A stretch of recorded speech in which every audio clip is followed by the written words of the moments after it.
오늘 나온 뉴스들 언박싱해드리는 기자 언박싱. 오마이뉴스 박종희 기자 나왔습니다. 어서 오십시오. 네, 안녕하십니까. 코로나부터 짚어볼까요? 신규 확진자가 사흘째 50명 내외입니다. 네. 그러니까 신규 확진자가 어제와 그저께는 47명, 오늘은 53명으로 집계가 됐는데요. 총 확진자는 1,384명이고요. 정부는 이런 수치는 긍정적인 신호로 보고 있습니다. 예. 이런 추세가 지속된다면 중증 환자에 대한 안정적인 치료가 가능하다라고 평가를 하고 있고요. 하지만 국내 사망자가 200명에 이르고 80대 치명률이 20% 넘습니다. 예. 이런 걸 지적하면서 여전히 방심할 수 없다라고 강조했고 또 다른 유행의 가능성에 대해서도 항상 염두에 둬야 된다라고 얘기를 했습니다. 그러니까 인구 밀도가 높고 젊은 층이 많이 거주하는 수도권에서 폭발적인 코로나19 감염자 발생이 우려된다라고 얘기를 했는데요. 특히 이번에 그 유흥업소에서 발생한 확진자 그거에 대해서 좀 언급하면서 그러니까 이 젊고 건강하다는 이유로 좀 방심하면 안 된다. 그런 얘기도 좀 있었고요. 그러니까 더 큰 유행이 발생할 수 있다는 걸 항상 명심하고 사회적 거리두기에 힘을 써야 된다라고 얘기했고 박원순 서울시장은 유흥업소, 즉 룸살롱, 클럽, 콜라텍에 대해서 오늘부터 정부가 설정한 사회적 거리두기 기간인 19일까지 집합 금지 명령을 내린다라고 밝혔습니다. 예, 경기도 이재명 지사도 검토하고 있다고 하는데 네. 이 유흥업소라든가 젊은 층이 많이 가는 클럽이라든가 그렇습니다. 굉장히 그 좁은 지역에서 많은 사람들이 모여 있지 않습니까? 네. 그리고 뭐 노래도 부르는 경우도 생기고 하기 때문에 비말이 많이 튈 수도 있고 그렇습니다. 상당히 위험한 지역이라고 볼 수 있어요. 네. 그래서 아마 각 지자체에서 이렇게 행정명령 검토하는 것 같습니다. 네. 예, 알겠습니다. 자, 정부가 한국인 입국 금지국에 대해 비자 면제와 무비자 입국을 잠정 중단하겠다 이렇게 밝혔네요. 네, 정세균 총리가 얘기를 했는데요. 개방성의 근간은 유지하되 상호주의 원칙에 따라서 제한을 강화하겠다. 우리 국민의 입국을 금지하고 있는 나라에 대해서 이 사증 면제와 무사증 입국을 잠정 정지하고 불효불급한 목적의 외국인 입국 제한을 확대하겠다라고 밝혔는데요. 그러니까 지금 보면 우리나라에 대해 입국 금지를 취한 나라가 유럽 41개 나라, 아시아 태평양 36개 나라, 모두 148개 나라입니다. 예. 이 중에 120개 나라는 모든 외국인의 입국을 금지하고 있는데 정부는 이번 조치를 하면서 이들 국가 중에 호주와 캐나다 등 무비자 입국 국가 34개 나라와 태국, 러시아, 프랑스, 그러니까 비자 면제 협정 체결국 54개 나라 모두 88개 국가에 적용이 되는 그런 조치를 취한 겁니다. 예. 지금 그러니까, 전 세계적으로 우리가 가장 안전한 국가인데 그렇습니다. 이런 조치를 취했던 거는 그 전에 우리가 확진자가 폭발적으로 네. 늘어날 때 그런 조치를 취했고 상황이 바뀌었죠. 예. 그럼 풀어야 되는데 그러니까 상호주의 원칙에 따라서 우리가 할 수밖에 없는 그런 상황이거든요. 다른 나라에서 풀게 된다면 우리도 이렇게까지 강한 조치를 못 들어갈 텐데 그냥 다른 나라 계속 유지하고 있기 때문에 우리도 상호주의 원칙에 따라서 이렇게 조치를 하고 있습니다. 예. 정치권 이야기로 가보죠. 미래통합당은 중앙윤리위원회 전체회의에서 세대 비하 발언으로 논란이 된 서울 관악갑의 김대호 후보를 제명하기로 결정했습니다. 네. 이번 제명은 향후 당 최고 의사결정 최고 기구인 최고위원회의에서 의결을 해서 확정이 되는데요. 제명이 확정되면 김 후보의 후보 등록 자체가 당적 이탈을 이유로 무효가 됩니다. 예. 통합당은 관악갑에 후보를 내지 않게 되는 셈이 되는데요. 예. 김 후보가 반발하고 있습니다. 오늘 당 윤리위 제명 결정 이후에 통합당 당사 앞에서 기자회견 열고 이번 결정에 대해 이해는 가지만 심히 부당한 조치다. 절차에 따라 재심 청구를 하고 가처분 신청하겠다. 총선을 완주할 수 있다. 완주하려고 한다라고 얘기를 했습니다. 그러면서 나이가 들면 다 장애인이 된다는 어제 발언을 놓고 노인 비하 논란인 것에 대해서는 노인 폄하는커녕 노인 공경과 배려 발언이다. 나이 들어 장애를 갖게 되는 것이 모멸감을 느낄 만한 일인가. 제 발언이 이른바 노인 폄하 발언이라고 해서 제명을 한다면 통합당은 장애인 비하 시비에 휘말리게 될 것이다라는 주장을 펼치기도 했습니다. 예, 제명이 되면 후보 등록이 무효가 되는데 네. 가처분 신청을 했습니다만 이게 받아들여질지 모르겠습니다. 이게 쉽지 않죠? 예, 왜냐하면 통합당 같은 경우에 아마 그 2004년에 그 열린 우리 당의 정동영 의원이 또 세대 비하 발언을 했었지 않습니까? 그렇습니다. 그때 뭐 열린 우리 당이 180석 이상 한다고 했었었는데 결국은 뭐 노인 폄하 발언으로 번지면서 150석밖에 못 얻었거든요. 네, 그때를 생각하면서 이런 조치를 취하지 않았나 싶어요. 그렇습니다. 예. 어쨌든 뭐 당규상에는 통합당 당규상에는 10일 내 재심 청구가 가능하다고 돼 있어요. 그래서 10일 이후에 4월 18일 이전에 재심 청구하면 그 전까지는 이게 내가 4월 15일 후보로 나갈 수 있는 거 아니냐 이런 주장인데요. 글쎄요. 이거는 좀 쉽지 않아 보입니다. 예. 그런데 악재가 또 겹쳤습니다. 미래통합당 차명진 후보도 막말 논란으로 제명이 됐는데 어떤 막말이 논란이 됐습니까? 예, 이 경기 부천병 차명진 후보가 지난 6일 녹화된 부천시 선거관리위원회 주관 TV 토론회에서 그러니까 이 상대방이죠. 민주당 김상희 후보가 차 후보가 지난해 세월호 참사 유가족들을 향해 막말을 한 것에 대해 질문을 했습니다. 예. 그랬더니 차 후보가 거기에 대해 대답하는 과정에서 이렇게 얘기했어요. 혹시 땡땡땡 사건이라고 아세요?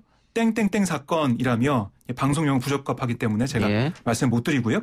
그러니까 이게 2018년 5월에 세월호 자원봉사자와 세월호 유가족이 텐트 안에서 말로 표현할 수 없는 문란한 행위를 했다는 기사를 이미 알고 있다라고 설명을 한 거예요.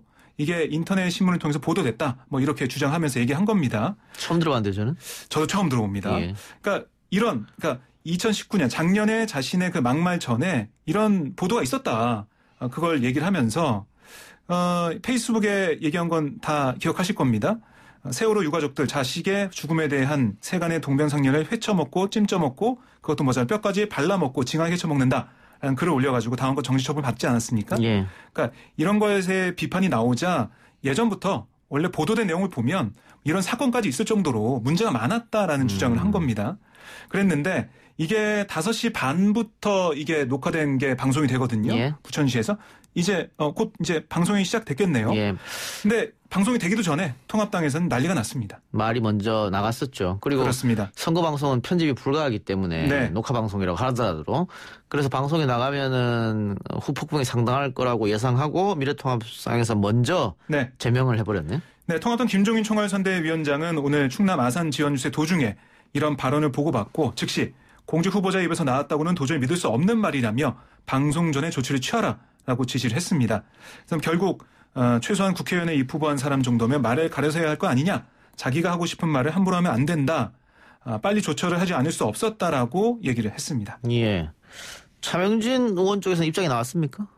지금 제가 계속 살펴보고 있는데 아직까지는 나오지 않았거든요. 뭐 업데이트 되는 대로 말씀을 드리겠습니다. 알겠습니다. 미래통합당에서는 연이은 이 설화가 이 두 지역구뿐만이 아니고 다른 지역구까지 미치는 거 아니냐. 여기에 또 그렇습니다. 고민이 있을 텐데요. 네. 그러니까 30, 40대의 뭐 비하 발언도 있었고요. 어르신들 비하 발언도 있었고 또 이렇게 세월호 유가족들에 대한 다시 또 이런 비하 발언이 계속 반복되고 있기 때문에 악재가 아닐 수 없습니다. 예. 황교안 대표와 김종인 선대위원장, 박형준 선대위원장이 더불어민주당 윤호중 사무총장을 명예훼손혐의로 고소하기로 했다는데 어떤 일이 있었습니까? 예, 어제 이른바 뭐 돈키호테 발언 때문인데요. 이 통합당이 문제 삼은 건 윤호중 사무총장의 어제 회의 발언입니다. 윤 총장은 김종인 위원장을 돈키호테에 비유하면서 황교안 MR을 타고 박형준 시종을 앞에 데리고 대통령 탄핵이라는 가상의 풍차를 향해서 장창을 뽑아든 모습이다라고 말을 했는데요.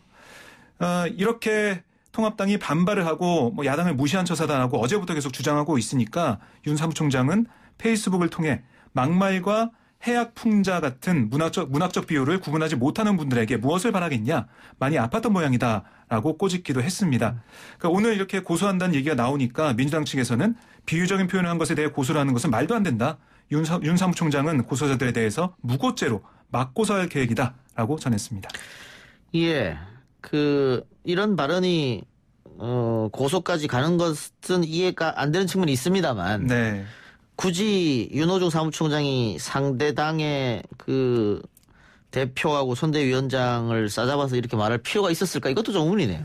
그러니까 지금 사실 기자들, 그러니까 언론 보도를 보면 정말로 귀를 쫑긋 세우고 눈에 불을 켜고 있습니다. 예. 어떤 발언을 하는지 그 발언이 어떤 의미가 있고 어떤 잘못이 있는지 계속 보기 때문에요.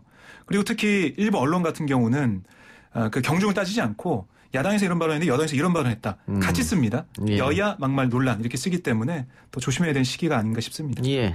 정치는 이 말의 성찬인 것인데 각 정당이 말의 품격이 조금 아쉽네요. 알겠습니다. 네. 오늘 여야 선거 유세는 어떻게 됐습니까?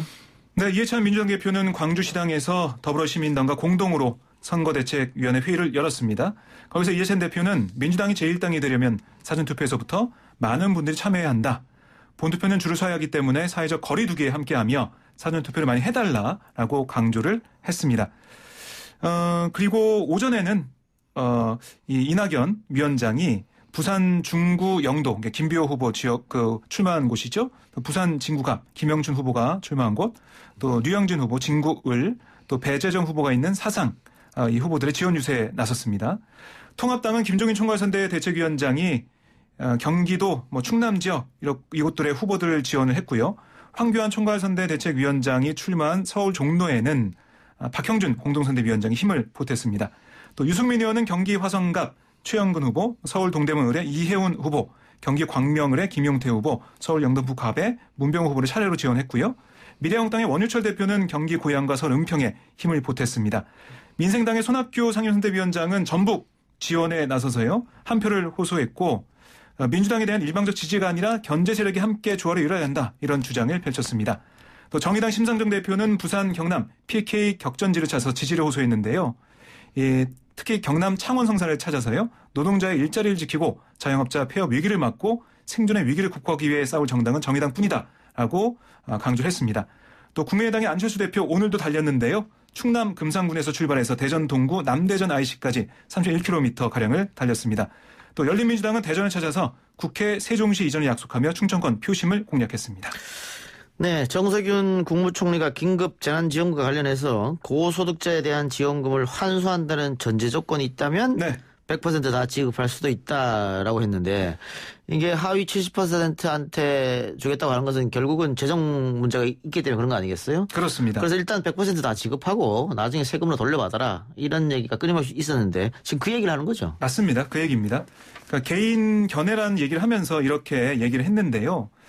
신속성과 행정 편의 차원에서는 국민 100%에 다 주는 게 쉽고 논란의 소지도 없지만, 이것은 금액이 상당히 크다면서 이런 경우는 개인적으로 선별적 복지, 즉 꼭 필요한 분에게 지원하는 것을 원칙으로 하고 나는 그런 입장을 견지한 사람이다 라고 언급은 했습니다.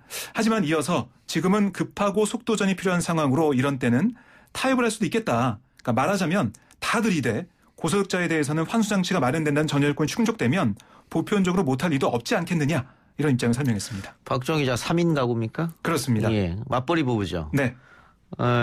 제가 계산해 보니까는 박정 기자는 하위 70%로 하면은 못 받는 층에 속하는데. 예, 맞벌이기 때문에 쉽지는 않습니다.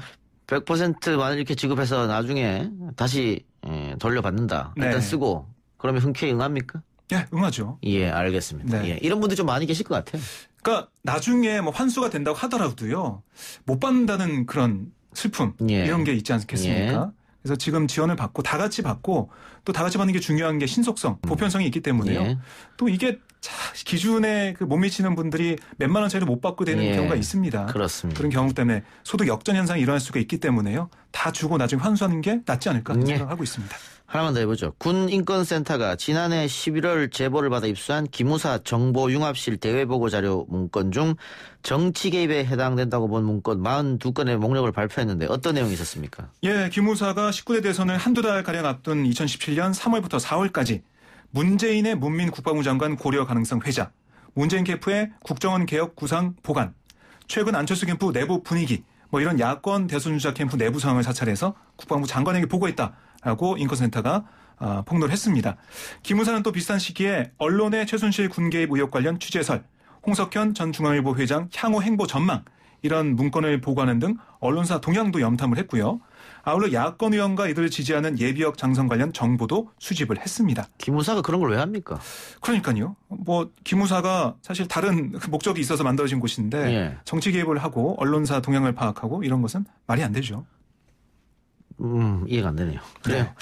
알겠습니다. 오늘 기자 언박싱 여기까지만 하고요. 지금 라디오 청취율 조사 기간이라고 하는데 저희 청취자인 체리볼리님께서 청취율 조사 응원하는 겸해서 육행시를 보내줬네요. 뉴스 정면 승부로 육행시 띄워주세요.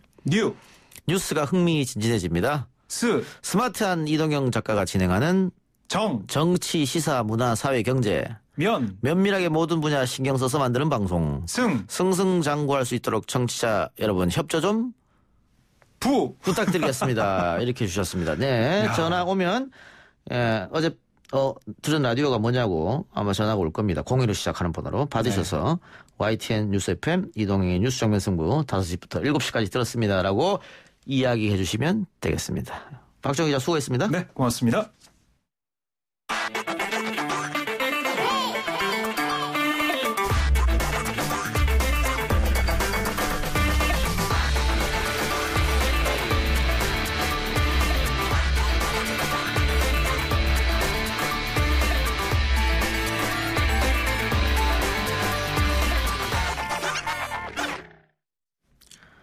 요금제 변경으로 여론의 문매를 맞은 배달의 민족이 또 뉴스에 올랐습니다. 이번에는 자사 라이더에 주는 수수료를 삭감했다는 지적인데요. 배달의 민족 측은 한시적 프로모션 종료에 따른 결과다라고 설명했습니다만 현장에서는 어떤 일이 벌어지고 있는 건지 직접 들어봅니다. 배달의 민족 라이더 노동자인 서상도 씨 연결돼 있습니다. 선생님 나와 계십니까? 네, 안녕하세요. 예. 지금 한참 일할 시간인데 인터뷰 응해 주셔서 고맙습니다. 네, 감사합니다. 네. 예, 라이더로 일한 지는 얼마나 되셨습니까? 라이더로 일한 지는 지금 배달의 민족만 7개월 정도 됐어요. 배달의 민족에서만 하시는 겁니까? 소속돼서? 네, 지금은 배달의 민족만 하고 있어요. 예. 자, 그런데 7개월 했으면은 네. 수수료가 삭감 전에부터 일을 했을 텐데 언제부터 수수료가 삭감됐어요? 제가 일을 시작한 게 7개월 전인데 9월부터 시작했거든요. 작년 9월. 예. 네, 그때는 1.5kg 기준으로 배달료 7,000원 정도 받았었어요. 예. 네, 그런데 그로부터 한 2달 후에 갑자기 20%를 삭감했어요. 20%요? 네. 이게 굉장히 많이 삭감한 건데 그러면? 네네. 그러니까 7,000원 받았던 게 한 5,000원 정도로 삭감됐어요. 예. 네, 5,500원이나 5,000원 정도로 삭감됐다가 그다음에 그로부터 또 2달 뒤에 또 20% 더 삭감돼서 지금은 그렇게 4,000원 정도를 받거든요. 그러면 지난 9월 때는 1.5kg 기준으로 7,000원을 받았는데 네. 11월 정도부터는 1.5kg 기준에 4,000원만 받는다. 그때 10월 기준으로 5,000원 정도 받다가 예. 그다음에 올해 설날 정도 기준으로 또 20% 삭감돼서 2달마다 거의 20%씩 삭감됐어요. 그래 지금 최종적으로는 4,000원 받는 거지 않습니까? 네네. 예, 거의 절반 정도가 줄어들었던 건데 네. 이렇게 삭감한 이유를 얘기를 들으셨어요 혹시? 딱히 그런 이야기를 해주지 않았어요. 그러면 라이더들끼리 모여서 이야기하면 여기에 대해서 상당한 불만을 토로하겠네요. 네, 엄청 불만이 많죠. 갑자기 이게 요금이 그러니까 저번 달에는 200만 원 월급 받은 거를 이번 달에는 150만 원 받고 그 다음 달에는 갑자기 100만 원으로 주니까 생활 안정성이 없어지잖아요. 예. 네, 그래서 뭔가 요금제가 계속 변경되면서 우리는 뭔가 실업용 쥐 같은 그런 기분이 들더라고요. 무엇 때문에 이렇게 삭감한다는 이유를 명확하게 전해주지도 않았고요 회사에서. 네네, 그렇습니다. 예, 근데 혹시 배달의 민족과 일을 하기로 했을 때 네. 뭐 근로계약서 같은 거 쓰셨습니까? 네, 계약서를 썼는데 거기에는 어떻게 명시되어 있냐 하면 예. 요금제 변경 전에 라이더에게 한 달 전에 명시하도록 예. 그렇게 되어 있어요. 예. 그런데 사 측에서 일방적으로 그렇게 통보를 했어요. 이번에 올해 설 때 갑자기 또 배달료가 20% 삭감됐다고 했잖아요. 예. 그때 설 전에 한 일주일 전에 그렇게 통보식으로 해놓고 일주일 만에 그렇게 요금제를 변경했어요. 집단으로 혹시 항의를 해보시거나 이런 적은 없습니까? 네, 지금 라이더 유니온에서 예. 이제 단체 소송을 하고 있어요. 소송이 지금 들어갔군요. 네, 그런데 사실 이 돈을 라이더 전체로 보면 되게 많은 돈인데 라이더 개인으로 보면 뭐 몇십만 원 정도도 못 받기 때문에 거기에 소송 비용까지 들기 때문에 라이더들이 좀 우물쭈물하는 그런 경향도 있어요. 그럴 수도 있겠습니다. 네. 근데 이 배달의 민족 측은 이 한시적 부가 혜택으로 프로모션이 사전에 고지됐는데 변동성이 크다는 지적에 따라서 기본 수수료 중심으로 배달료 체계가 전환이 됐고 라이더에게는 고객이 낸 배달료에 회사가 1,000원씩을 추가로 얹어서 지급하고 있다 이렇게 얘기했는데 실제로 그렇습니까? 어떻습니까? 그렇지 않습니다. 라이더에게 그렇게 1,000원씩 추가로 지급하고 있다는 거는 예. 이제 그러니까 뭔가 관악구라던가 그런 약간 땅값이 비싼 그런 구들 있잖아요. 예. 그런 데는 그 배달 노동자 그 인구가 되게 적거든요. 왜냐하면 땅값이 비싸니까 배달 노동하는 사람들이 살기가 힘들거든요. 예. 그래서 배달 인구가 되게 적은데 숫자가 적은데 그런 좀 약간 그 불모지 같은 곳에는 사람들을 유치하려고 그런 지역에만 그런 구역에만 좀 이제 요금을 더 주고 예. 뭐 제가 일하는 데는 강서구인데 강서구나 좀 영등포구나 그런 쪽에는 라이더가 많기 때문에 그런 추가 요금이 더 안 주거든요. 예, 예. 그러니까는 이 집값이 전세나 월세가 비싼 곳에서는 라이더가 많이 없으니까 거기에 네. 있는 사람한테는 쭉 추가로 지급하고 그렇지 않은 곳에서는 안 한다 이 말씀이죠? 네, 그렇습니다.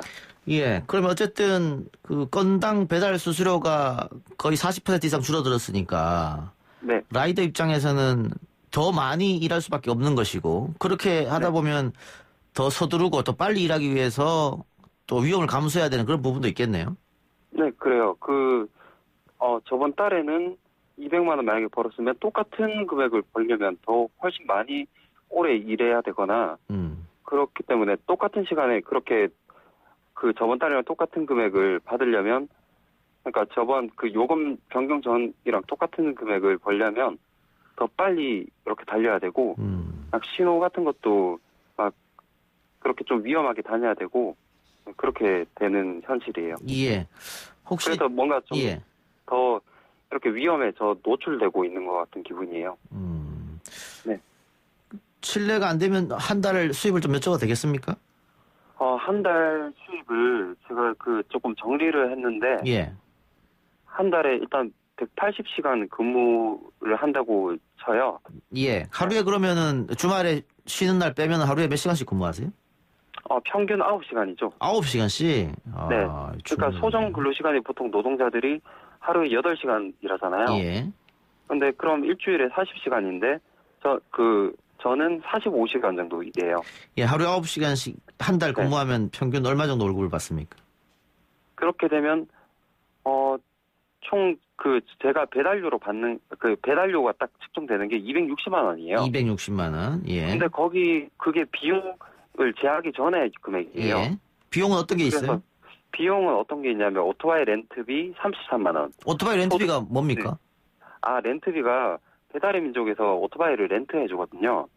지급하는 게 아니고 빌려주고 그 빌려주는 대가로 돈을 받아가는 겁니까? 네네. 그게 일주일에 8만 3천 원 정도 되거든요.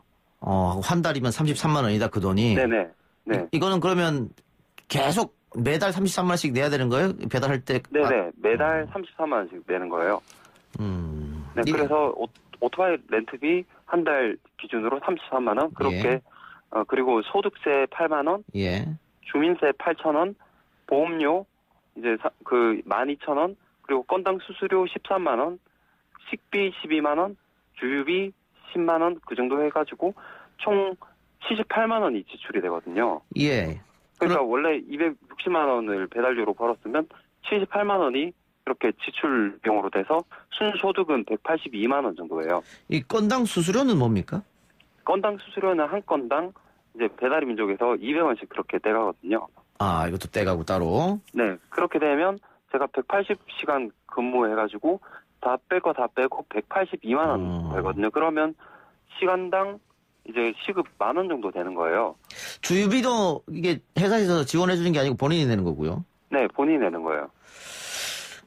그런데 일부 언론에서 뭐 배달의 민족 라이더 중에 한 달에 500씩 버는 사람들도 있다. 그래서 젊은 친구들이 그럼 나도 한번 해봐야겠다 이런 얘기도 많던데 지금 선생님 이야기 하시는 거 보니까는 턱도 없는 금액인데요? 왜 이렇게 차이가 나는 겁니까? 네, 그렇게 차이가 나는 이유가 이렇게 뭔가 신호 위반이나 뭔가 이제 그렇게 좀 더 과속이나 그렇게 자기가 엄청 위험하게 그렇게 일하시는 그런 분들도 있고 그리고 이제 막 보통 이제 고인물이라고 하는데 그렇게 배달 경력이 막 5년 이렇게 되면 지도 없이도 막 이렇게 다니거든요. 그럴 수 있겠네요. 그렇게 해서 그런 고수들이 뭐 배달 하나 완료하는데 거의 5분도 안 걸리는 그런 분들이 있어요. 그런 분들이 이제 상위권에 있으니까 그런 평균을 내 가지고 그렇게 많이 버는 분들이 있기 때문에 평균적으로 막 그렇게 한 달에 500만 원 그렇게 예, 400만 원 예. 그렇게 번다고 이야기하는데 예. 사실 저처럼 그렇게 좀 신호를 제대로 지키면서 그렇게 어렵군요. 일하는 보면 되게 어려운 거죠. 예. 그러니까 방금 말씀하신 것처럼 한 달에 180시간 근무하면서 180만 원 정도 되는 돈을 손에 쥔다. 또 근데 굉장히 위험한 일이고 늘 위험에 노출돼 있잖아요. 네, 그리고 제가 보편적인 편인 거죠. 아이고, 예, 알겠습니다. 보편적인. 예, 어쨌든 기본 배달료를 좀 안정화시켜달라. 이게 회사 측이 요구하는 것이죠. 네, 예, 그렇죠. 알겠습니다. 오늘 인터뷰 고맙습니다. 네, 감사합니다.